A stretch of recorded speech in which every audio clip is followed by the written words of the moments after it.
Good morning. I'm Connie Buffington, and I practice family law with Gray, Etram, Martin in Atlanta.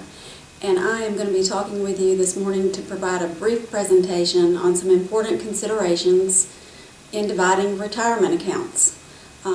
Considerations to keep in mind both in drafting settlement agreements and in proposed orders. If the information I provide today does not answer your question, please call me. I love to talk about these issues with people. And for all of you geniuses out there, I apologize in advance if this is overly simplistic for you. Right out of the gate, as a benchmark for our work in dividing retirement assets, I find that the most helpful thing to do is to group all of your retirement assets together on a marital balance sheet. And when I use the term retirement assets, I'm talking about all assets with a tax-deferred status, because they also have that deferred tax burden, and it's extremely helpful at the outset to gather all those marital assets and see what it looks like to equally divide them, regardless of in whose name the assets are titled, whether husband or wife. That's just a very good benchmark to work from. For example, I'm sure we've all had this experience. I had a couple in their 50s come to us with some very strong ideas about how they wanted to resolve their case by agreement, and husband had come up with a plan as the high wage earner in the family that he would like to buy wife out of the marital residence by generously giving her an unequal share of the 401k plan he had acquired.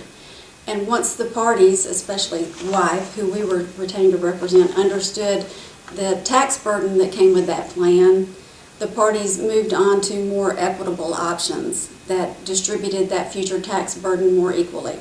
So, again, at the outset, understand what that tax burden is in total so that you can keep in mind distributing that tax burden through the options you consider. Generally, retirement assets fall into three categories, is the simplest way for me to think of it. Two categories of qualified assets. And when I say qualified assets, I mean assets that are qualified under ERISA, which fall into two categories: defined contribution plans and defined benefit plans. And then as a third category, non-qualified plans. Obviously, by definition, those not qualified by ERISA. So let's back up and give a little bit more detail to break it down. Under the umbrella of qualified assets, which fall into two categories, defined contribution plans are those in which the employer and the employee both contribute to the plan. The most basic prototype is a 401k plan, but employee stock option plans, profit sharing plans, those are also examples of defined contribution plans that we often see. Defined benefit plans, according to federal law, are any qualified plan that's not a defined contribution plan, which is not really a very helpful definition. But the most traditional defined benefit plan is a traditional pension plan. And then under the umbrella of non-qualified plans, there's just a myriad of plans that companies can put together largely for the purpose of compensating highly compensated employees. Supplemental pension plans, deferred savings plans, deferred profit sharing plans, and also a lot of people forget IRAs. Individual retirement accounts are non-qualified plans. Why do we care whether a plan is qualified or not qualified? Well, federal law requires plan administrators to cooperate in the division of qualified assets in the context of divorce. And the tool we all use to accomplish that division of qualified assets is a qualified domestic relations order, hence the name qualified. The same is not true with non-qualified assets. Employers are not required to cooperate in the division of those assets, and many times non-qualified assets are not divisible at the time of divorce.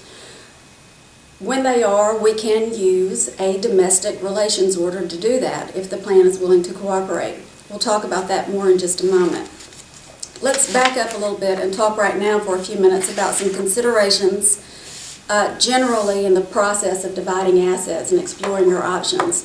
And in that regard, we're going to talk about three things: the players involved in this process, the plans themselves, and then just some practical considerations for you to keep in mind as you go through this process.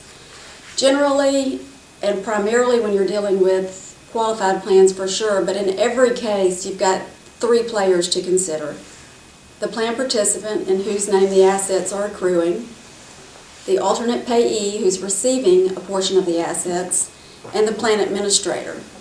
According to federal law, an alternate payee is any spouse, former spouse, child, or other dependent of the plan participant who's recognized by a DRO to receive all or a portion of the benefits from that plan.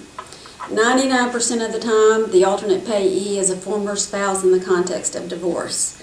But remember, an alternate payee can also be a spouse who's receiving an award of assets pursuant to a separate maintenance decree. And importantly, an alternate payee can be a child who is going to receive child support through accessing access held in a qualified plan. You know, the term other dependent is not really defined under federal law. It has been used in the past to encompass partners or spouses in same-sex marriages where the plan or the jurisdiction didn't recognize the marriage, and we wanted to be able to access a division of assets under federal law. So bear that in mind. Why is it helpful to broadly interpret the term of alternate payee?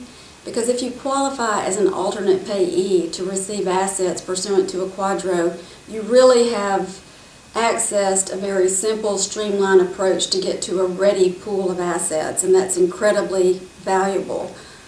As an example, I'm thinking of one case in which we, as a firm, were retained to divide several different types of retirement plans in which the plan participant was a former NFL player. He was not working at the time of divorce. He really had no other savings. We represented his wife.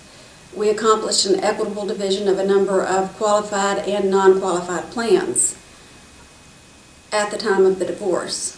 5 years later, father had become woefully behind in his child support, and we were able to go back and have another quadro entered to catch up on an arrearage in child support. So it can be an incredibly valuable tool to assist the parties in meeting their support obligations, as well as an important part of the division of property at the time of the divorce. In the particular example I gave you, the NFL was only too helpful to us in that process, which brings me to the next player that we want to talk about, and that is the plan administrator. Really never underestimate how valuable communications with the plan administrator can be. Always, if I'm looking at any plan that I think I don't fully understand what all the options are going to be, or I want to vet the timing of how long it will take to actually divide those assets, plan administrators are a wonderful source of information, especially if you're dealing with a pension plan, which we'll talk more about in a few minutes. But pension plans can be complicated. You want to make sure that you consider all of the survivor options up front. If you represent the alternate payee in particular, you want to get a handle on what the options are going to be for that alternate payee once the quadro is processed. And plan administrators are incredibly helpful early on for that. And it's really not complicated. If you can just get your hands on an estimate of the benefits of the plan participant, then you can reach out to the plan administrator. And typically what you want to do is ask for any model language or guidelines the plan might have in the event the parties decide to divide that asset in the context of the divorce. And often what you will get back is a very, very informative document that goes into many of the options for the alternate payee and can also help you make sure that you draft your settlement agreement to properly consider all of those options. You know, the other reason for reaching out to the plan administrator early is that most qualified plans have a process by which a freeze is placed on the account once the plan administrator is put on notice that that asset is likely to be divided in divorce. That can be incredibly helpful. I did have one case in which the case was resolved by divorce. It came to us later for the purpose of writing the orders to divide the retirement assets. Husband had an interest in a thrift savings plan sponsored by the government, and for whatever reason, the parties let a significant amount of time pass before they took on the task of having the orders written. And in the meantime, the bitter husband went in and seized most of the money that was in the thrift savings plan, such that by the time the order was written and presented to the thrift savings account office for processing, we had a problem. It got kicked back because there were not sufficient assets. So communicating with the plan administrator early for purposes of understanding the options, number one, and number two, putting them on notice that there should be a freeze on that account pending the outcome of the divorce. Bear in mind when you're dealing with plan administrators that many large companies source this work out to third-party administrators.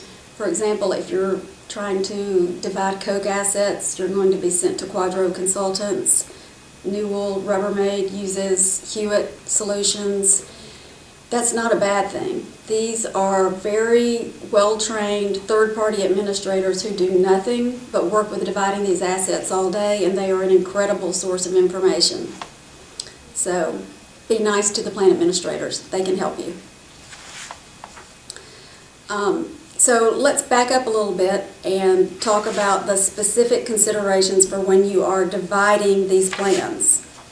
For defined contribution plans, our first category of qualified retirement assets, and again, I'm just going to remind you, we're talking about three categories. We've got defined contribution plans, defined benefit plans, and then non-qualified plans, okay?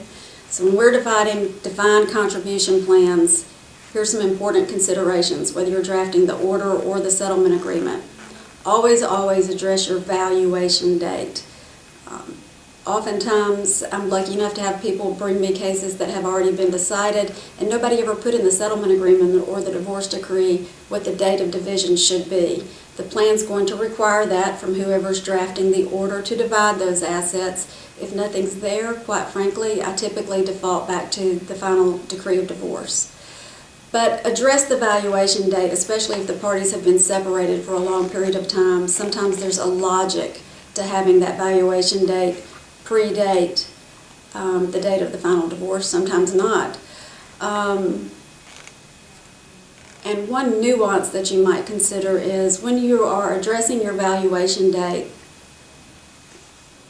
you need to make sure that your clients understand that as of date will be as of what the account looks like, the snapshot of the account on that date. What I'm trying to get to is I once had a situation where I had a really highly compensated employee, and the settlement agreement provided that the account would be divided as of the date the final judgment and decree of divorce was entered. Very straightforward, but post-divorce, his former spouse could not get her head around the idea that that was a mid-year valuation date during which, from her perspective, her former husband had been accruing benefits, but they just had not yet been deposited into his 401k account. And she thought that she should have a share of not only what was actually in the account as of the valuation date, but what had accrued through that date. You can write your order or your settlement agreement to say what has accrued through that date. It's going to be a little complicated to navigate that with the plan administrator. I think the cleanest approach is just to have a clear valuation date that both your client and the other side understand. That case involves some, in my view, unnecessary post-divorce litigation in which the former wife lost. So be clear about having a valuation date and help your clients understand what that means. Next, this seems kind of counterintuitive to some people, but you must address whether the benefit that's being transferred to the former spouse is going to be adjusted for investment performance, whether it will be adjusted for gains or losses from the valuation date through the date that the benefits actually transferred to the alternate payee. And the most conservative approach, the best approach in my view, is to always include investment performance. A long time ago when I started doing this work, when the economy got so bad in 2008 to 2010, a lot of moneyed parties sat down at the table and said, well, look, I'll give her $50,000 out of my retirement account, but that investment performance is mine. No one thought that they would ever see a loss in their 401k, but there were big losses in 401ks such that by virtue of trying to isolate that benefit to a lump sum payment with no adjustment for investment performance, that moneyed party took that loss. Bear in mind, if you do not adjust the benefit for investment performance, it's true that if there's a gain, that plan participant is going to keep 100% of the gain, but that plan participant is also going to keep 100% of the loss if there's a loss. So the best approach, in my view, to keep it even is, especially when you're doing a percentage, just include an adjustment for investment performance. Another important consideration, sometimes we have a limited number of assets, and so you have to think about either loans that have been taken out on a 401k, a hardship loan that might be in place at the time of divorce, or the economy is improving as of the time we're taping this webinar. So most folks are doing better than they were in years past, but some people at the time of divorce, their only savings is their retirement plans, and so they might be looking at a list of bills that need to be paid. And so as a solution, people write settlement agreements or proposed final orders that contemplate that you're going to pull money out of the 401k to pay all those bills. Things to keep in mind. Know whether or not there's a hardship loan against the asset at the time of divorce. If there is, the plan is going to require that loan to stay with the plan participant and is going to keep on reserve assets sufficient to cover that loan. You need to know that up front. On the flip side, quickly, if you are thinking about using a qualified plan as a pool of assets to get the marital couple even, remember, whoever pulls that money out by quadro is going to get a 1099 for any income tax, as income tax on any cash distributions. So you need to do the math, and if the marital unit is going to use funds held in a 401k to get even on their bills, then you need to gross up that distribution to take into account a sufficient amount of withholding to cover that tax. This is an important time to make one distinction that you should be aware of, and that is when you are dividing assets by quadro and you're pulling money out of a 401k for whatever reason. If a cash distribution is taken at the time the quadro is processed, the alternate payee will not be hit with a 10% early distribution penalty in the event they're younger than 59 and a half. It's just a one-time option that federal law allows in connection with divorce based on just the logic that people becoming divorced need some flexibility to set up their post-marital estates. You'll always get the 1099 on any cash that comes out, but you won't always get hit with that 10% penalty. That's another thing that makes this an attractive solution for some people, but you need to make sure your clients understand those tax consequences and communicate with a tax professional to be made whole in the process. Finally, in terms of dividing defined contribution plans, typically just bear in mind it's going to be a pro rata division of everything held in the account from an investment standpoint. So logistically, to summarize, you'll come up with your plan for a division of assets. You'll have a final order or a settlement agreement that will address the division of any qualified assets, which will call for the preparation of a quadro. In that document, it is wise to include language that allocates responsibility for any processing costs and legal fees associated with the quadro. For example, some plans now charge $1,200 just to process a quadro in certain circumstances, so it's good to account for that in your settlement agreement so it's not a surprise later, as well as the fees. Once the settlement agreement is entered and the final divorce decree is entered, or simultaneously the quadro is going to be prepared, you always want to, in my view, pre-qualify that quadro with a plan representative, meaning once you've looked at all the model language and guidelines they want you to look at, you actually prepare the order, find out who the contact person is, and ship it to them before you send it to the judge for execution and entry. As I mentioned earlier, plan administrators can be incredibly helpful as a source of information and as an avenue for freezing accounts while a divorce is pending. But on the back side, you need to know that they can also just reject your quadro and refuse to process it. If it doesn't have some magic language in it. Your quadro can track the final order or the settlement agreement perfectly, and if it does not include some language that the plan administrator wants in there for some reason, even if it doesn't make sense, you have to start over. And I don't think plan administrators should be in charge, but it's just a reality. So, pre-qualify your orders, and then once it's pre-qualified, you will send it to the judge, have the judge execute it, enter it, and then it will go back to the plan with a certified copy. And they will literally, the day it hits somebody's desk, they will go in and just slice off a pro rata share of all of the assets to achieve the benefit provided for in the order. So let's change gears a little bit and talk about the other category of qualified retirement assets, and that's defined benefit plans.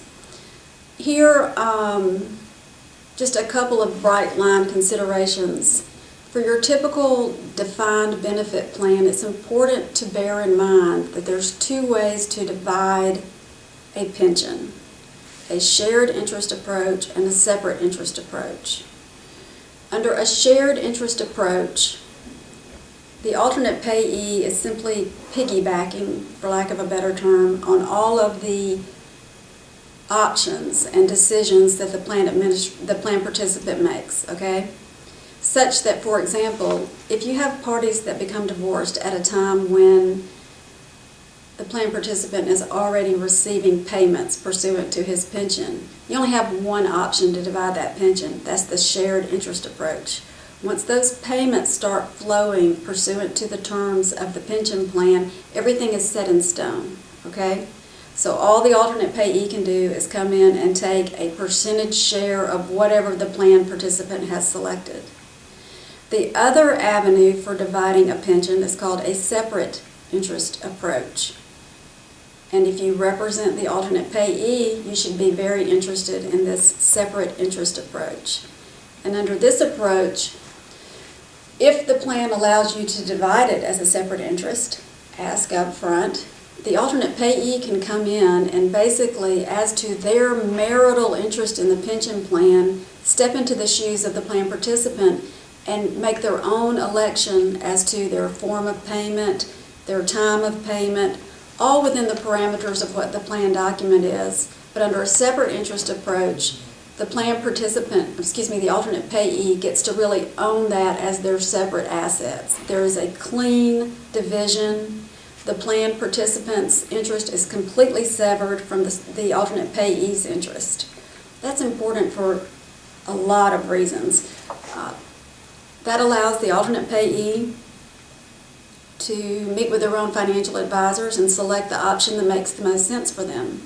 For example, if you are dealing with an interest in the Coca-Cola pension plan, the plan administrator for the Coca-Cola pension plan is only too happy to give you a lump sum form of payment for your interest as an alternate payee.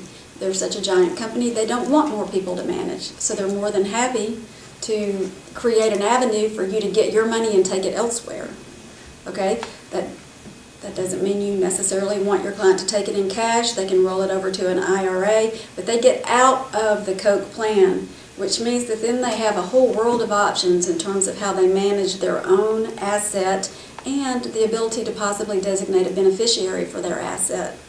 None of that would be possible if the pension were being divided under a shared interest approach, because the plan participant would retain the right to select all the survivorship options. As another example, UPS has a very elaborate plan which allows an alternate payee to choose from maybe 7 different options, 2 or 3 different kinds of annuities, and there's even a scenario under which an alternate payee can designate a contingent alternate payee for their interest in the plan. It has to be your children, but that's a great estate planning tool. On the flip side, if you represent the plan participant, I always like to divide the pension plan when I can according to the shared interest approach. for one really important reason, and that is, under the shared interest approach, if the alternate payee predeceases the plan participant, then that asset that the alternate payee fought so hard to get in the context of the divorce just reverts back to the plan participant. Sometimes you may be dealing with parties that are so young that that doesn't really seem important, but I will tell you that not very long ago I had an older couple became divorced. Wife was the moneyed party. She was paying very generous alimony. She had been very generous in the division of property with her spouse, and the settlement agreement simply provided that they would divide her pension plan by percentage. And when it came time to writing the order, I felt very strongly that I wanted that thing divided as a shared interest because her husband was 4 or 5 years older than she was. And we were able to secure that approach to dividing the pension under circumstances where it's highly unlikely that he is going to predecease her. And she will end up getting that security back on her side of the balance sheet and for her retirement planning. So pay close attention. We have some very experienced, expert family lawyers in Georgia. We're very blessed to have a very high quality of practice here, and a lot of you are out there writing your settlement agreements and your proposed orders in great detail. And I encourage you, some of you are already doing it, but when you're dealing with a pension plan and you represent the alternate payee, look into this issue. It's an important consideration that can really help your client in the long run. So we've talked about dividing defined contribution plans as the first category of qualified assets. We've now talked about the basics of dividing defined benefit plans as the second category of qualified retirement assets. So now let's talk briefly about dividing non-qualified plans. And here again, working hard to understand the asset is the best service you can provide for your client. Find out early whether the asset is divisible or not. Find out whether the plan will work with you, even though it's not a qualified asset to process a DRO. And let's talk about why you want to know at the time of the divorce whether it's going to be divisible. Many of these plans, for example, a supplemental pension plan, have a defined value by the time the parties reach the age of 55. I just worked through one with Newell Rubbermaid where we were able to work with Newell Rubbermaid's third-party administrator and have them process a DRO for wife's interest in that supplemental pension plan. That's incredibly valuable to our client, the wife, for the following reasons. Number one, she knows what she can count on. When I say they're going to process that DRO, they're actually going to take our order. They are going to go into that account. They're going to set up an account under the former spouse's social security number and name, just like under a 401k, and she's going to have her separate supplemental pension account. And when she becomes eligible to start receiving payments from that, she'll get her own 1099 for anything that comes out of that plan. Husband will get his. And so that solves the whole problem of having to resolve or create a formula to reconcile each party's respective tax liability post-divorce. These people have no need to stay tied up in each other's lives, and it just simplifies everything. It also allows this alternate payee, the former wife in her 50s, to do some important tax planning. Not every non-qualified plan works that well. You know, some of these plans are written in such a way that it's only an if, as, and when. The only way you can divide it is if, as, and when, because you never know what the plan participant is going to receive. It is dependent upon his continued performance with the firm, with his employer. So you just want to make sure that when you are looking at those assets, write your proposed order or your settlement agreement on terms that are logical. If it has to be if, as, and when, go the next step and also address the tax consequences of how payments are going to, the reconciliation of taxes on those payments are going to be handled post-divorce. Sometimes the plan participant does not want his former spouse 5, 6, 7, 10 years later knowing anything about his income. I understand why. We all understand why. So we get creative and we think about options that wouldn't require the exchange of tax returns. You can agree to a lump sum rate, for example. But it is important to address that consequence, do that service, the tax consequences, do that service for your clients so they don't end up litigating over it later. And on one other idea, if you are dividing an if, as, and when pension, the teacher's retirement system in Georgia is not divisible. And so if I end up dividing that pension or other pensions that just simply cannot be divided by quadro, I always make sure I include language that the plan participant is going to receive any payments in which the alternate payee has an interest at the time of retirement in constructive trust for the benefit of the alternate payee. Be mindful when you write your proposed order or your settlement agreement that you're using language that is going to really help your client in a contempt. If your client needs to go to the court to get assistance, to get their share of the payments from the plan participant in the event they can't get their payments directly from the plan. Just a couple of other footnotes as we close. Military pensions and benefits should set your radar off that they're a bit complicated. Never hesitate to call some of our experts in the family law section to get advice about dividing military benefits. It's largely driven by statute. There are some new rules out there starting in 2016, so just get some help on those. Also, railway employees. Your radar should go off with railway employees also. There's sort of a little mini Social Security system. It's a statutory system of retirement benefits independent of what any private railroad companies might sponsor. For example, if you have a Norfolk Southern plan participant, you got to look not only at what Norfolk Southern is providing in terms of qualified retirement plan participation, but there is a separate railway worker system, and you have to be careful about how you write your settlement agreement and your final decree to make sure you are setting the groundwork for an alternate payee to get the maximum benefit. If you miss that in the entry of the final order of the settlement agreement, some of that cannot be later corrected.